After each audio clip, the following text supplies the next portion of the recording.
Then switch hands and repeat for 3 times on each side.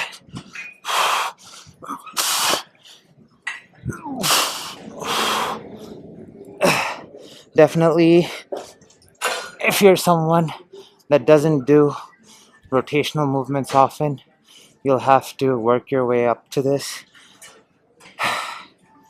I'm someone who focuses a lot on rotation. At my main gym today, so pretty similar to my last workout, I'm kind of just in the mood to get my heart rate going and burn a ton of calories. And as usual, not as usual, well, kind of as usual. Starting off with the sled. The sled's a really easy way to have your body deal with a lot of weight and have a lot of muscles involved and get your heart rate going.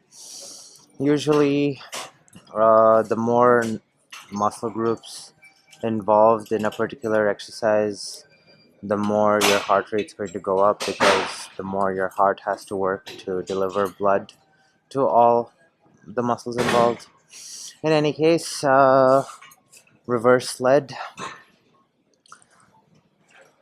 really good for the quads mainly, and with every step I'm taking, I'm also making a conscious effort to make sure I land toes first, to make sure my feet are involved. Turns out a lot of joint issues in the leg arises from having weak feet muscles, and it's really good practice to get them involved during the workout.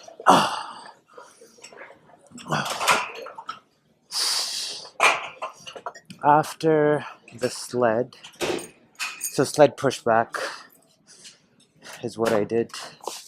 So after the sled, I'm going to do one dumbbell thing and one kettlebell thing.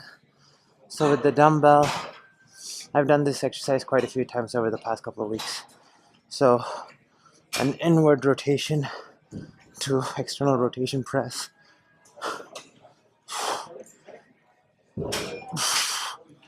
I'm going to do this 6 times.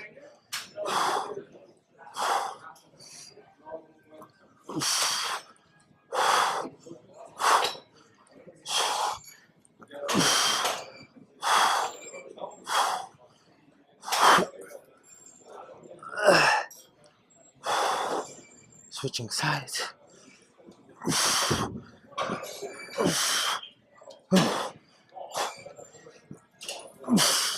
With this, the clean kind of comes a little bit more from the bicep, if that makes sense.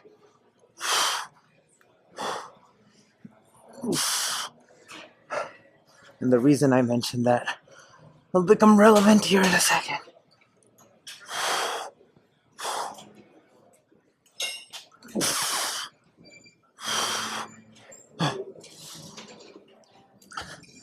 So I did that with a 40-pound dumbbell, now with a 30-pound kettlebell.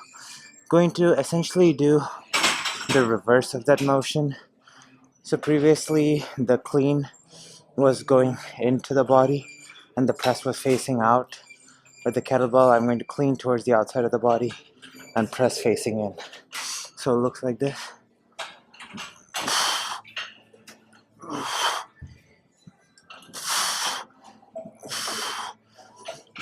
I'm going for 6 of this as well.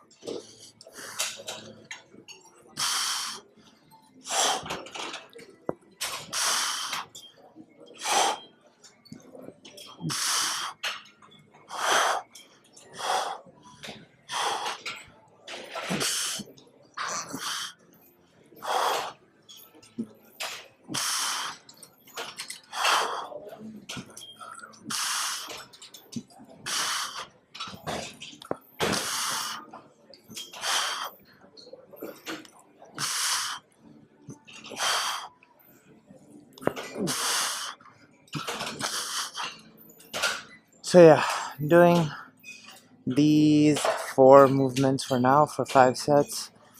Trying to keep rest periods kind of low. But yeah, this is what I'm starting off with. Let's see what happens next. For the next set of movements, doing a combination sled drag and farmer walk. So with the 28 kilogram 62 pound kettlebell, I'm going to hold it in one hand while I hold the sled with the other hand. And so and then just walk backwards essentially. And so the act of holding the kettlebell in one arm while dragging the sled with the other puts the body in a very awkward position where a lot more muscle groups have to be involved, and especially in quite a unique way, in order to maintain balance and structural integrity, in order to perform the movement effectively.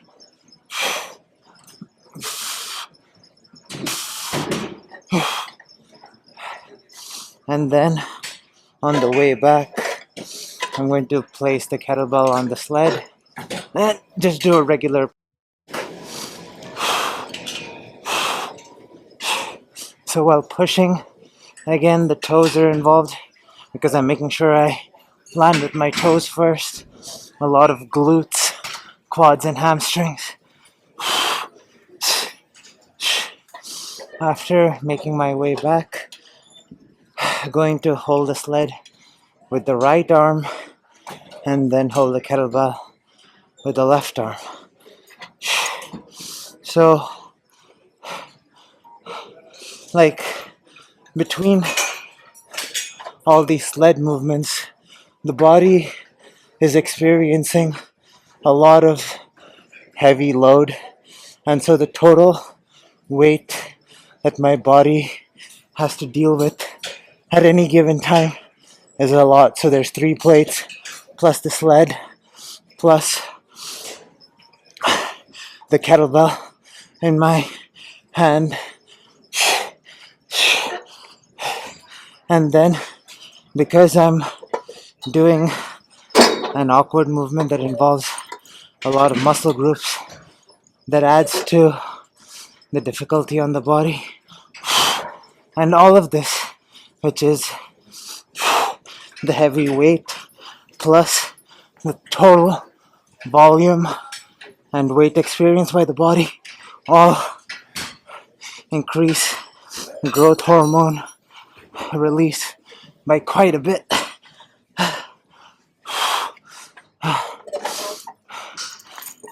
And so not only am I keeping my heart rate high and getting cardio training, and that's a really effective cardio training, because right now the watch not reading right, but whatever, it's pretty high, probably I would assume in like 160s at least. In any case, that plus your body has to experience all this load, so you can not only get cardio but get like muscle growth response. In any case, for the next movement, doing a staggered step clean with the 28 kilogram 62 pound kettlebell, then a step snatch, then switch hands and repeat for 3 times on each side.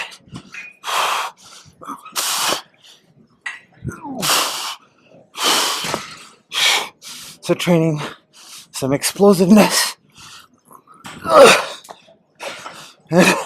quite a heavy load as well.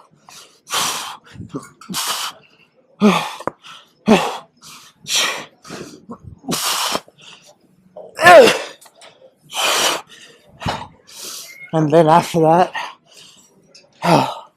with 2 25-pound kettlebells, going to do stagger, clean to press, then switch the leg that's staggered, then press. I'm going to do this for 4 times on each side.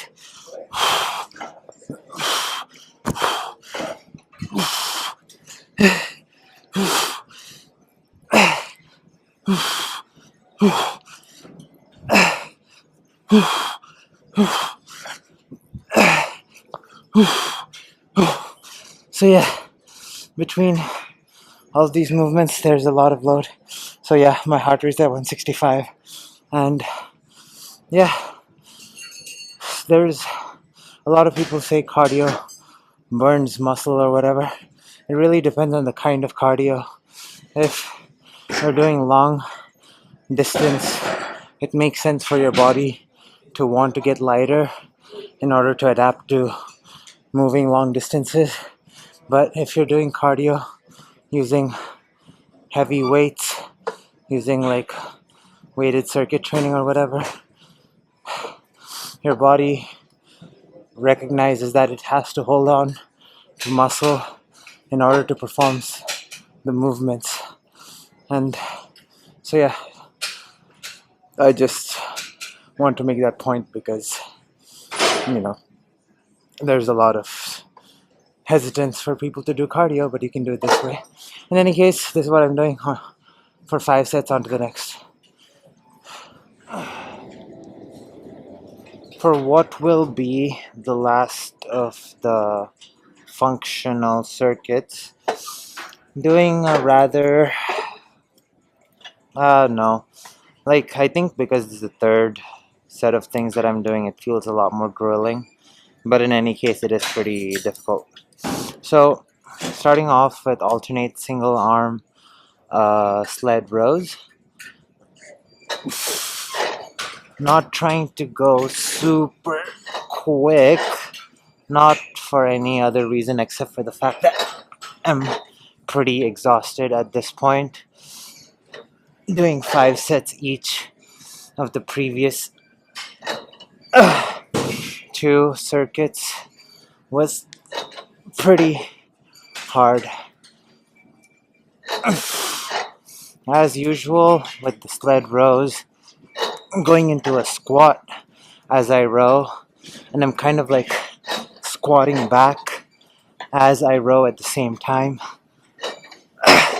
making the movement kind of explosive and assisting my back with my legs. Learning to use the whole body as a unit. Then on the way back, going to do single arm forward sled drag. So the act of dragging the sled back with one arm forces the core of the opposite side to stay very activated in order to accomplish the movement,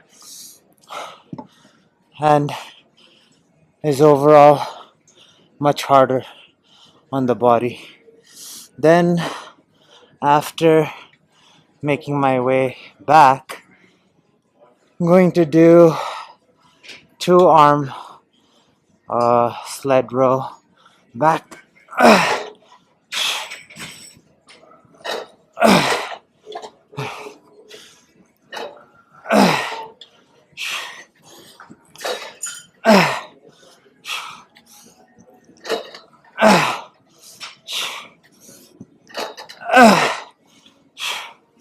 So initially doing rows unilaterally,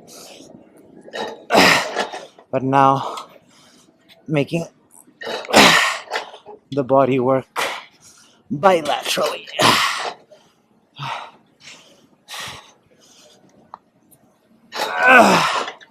Then on the way back this time, I'm going to drag it forward with my left arm.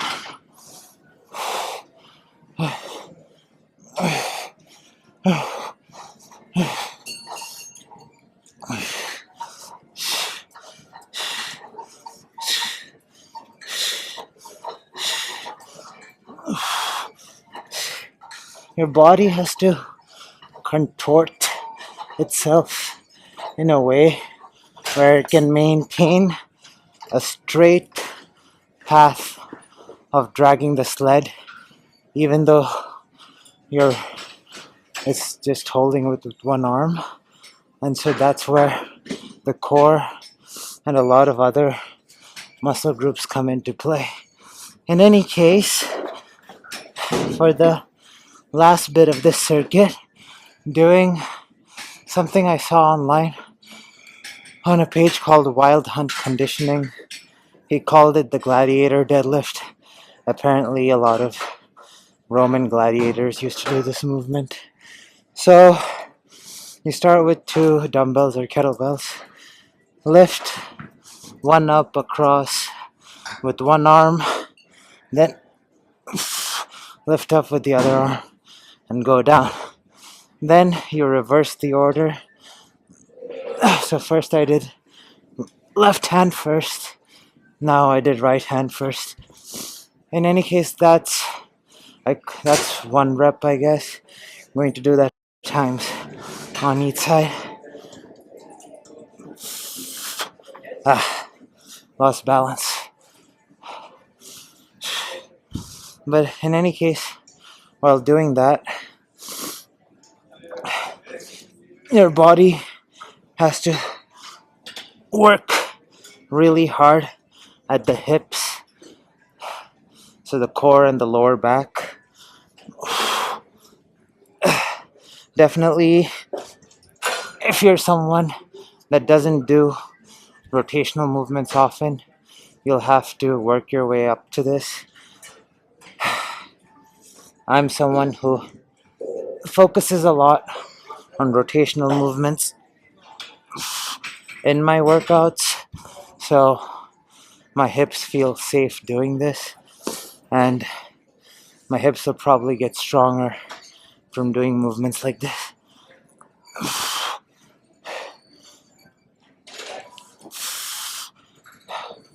A lot of people believe like doing these rotational deadlifts and stuff are bad for the hips and whatnot, and it puts you at a likelihood for injury. I think, like with any exercise, there is a likelihood of injury only if you go heavier than your body is capable of doing, and if you do it with really bad form. For me, this weight is something that my body feels okay with, and so it's not a big deal. But be smart about your weight choices and you should be fine. I feel my core having to work quite a bit, and that's kind of the point of this movement.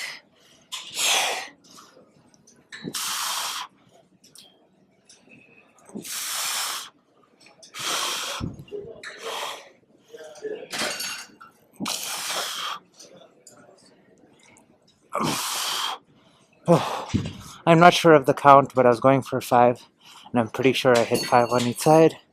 So yeah, this is what I'm doing for 5 sets, and this is the last of the functional circuits or whatever. I've burned 1,000 calories in approximately an hour and a half.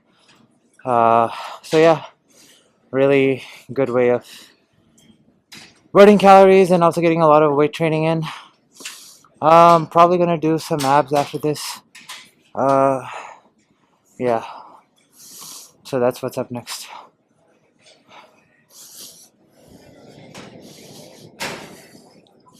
For abs, not doing anything in particular, just kind of freestyling on the pull-up bar.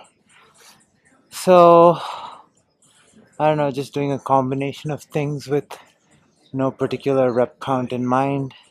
So an example of that would be, give me a second. Once people walk by, I'll have a clear path. Okay. So, First, grabbing the bar so I can do curled toes to bar, to a knee raise, to a straight leg toes to bar, to curled toes to bar, then outstretch, do a couple of windshield wipers,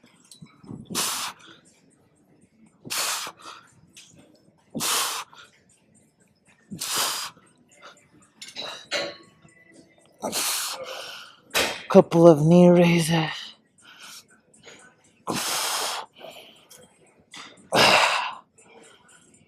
And so after all that, my abs are kind of tired. And then I'll kind of rest for a bit and do something like that again. I don't think it's necessary to do one exercise, 10 reps or whatever. The main idea is the core has to stay engaged and has to be put through something difficult, a challenge. And then, so within that previous set of movements, I involved some obliques with the twists, then with the knee raise. You can go ahead. Then I can do the knee raises for the lower abs and stuff. Just pretty much, yeah, I don't have to do 10 reps of just the knee raises or whatever. Just hitting all of the different parts. So yeah, even while, I don't know, like a lot of kettlebell complexes are kind of that way, where you can, the concept is more so to tire a certain muscle group than to do one movement to failure. So you could be doing like 3 clean hand presses to 3 snatches, and then switch sides and whatnot with the kettlebell. And usually that taxes the upper body, mainly the shoulders. So you're not necessarily taking one movement to failure, but a combination of movements. Similarly, I guess this could be called a calisthenic ab complex, but again, not keeping any fixed numbers, just kind of doing whatever my body feels like doing in the moment. So yeah, I'll record one more set before I head to the sauna. So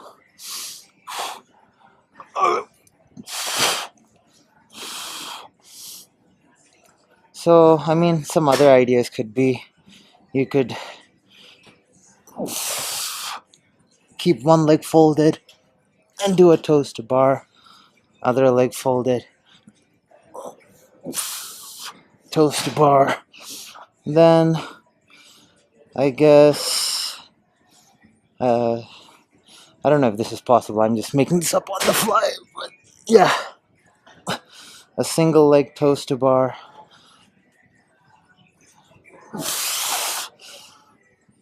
a couple knee raises, alternating knee raises, then around the world.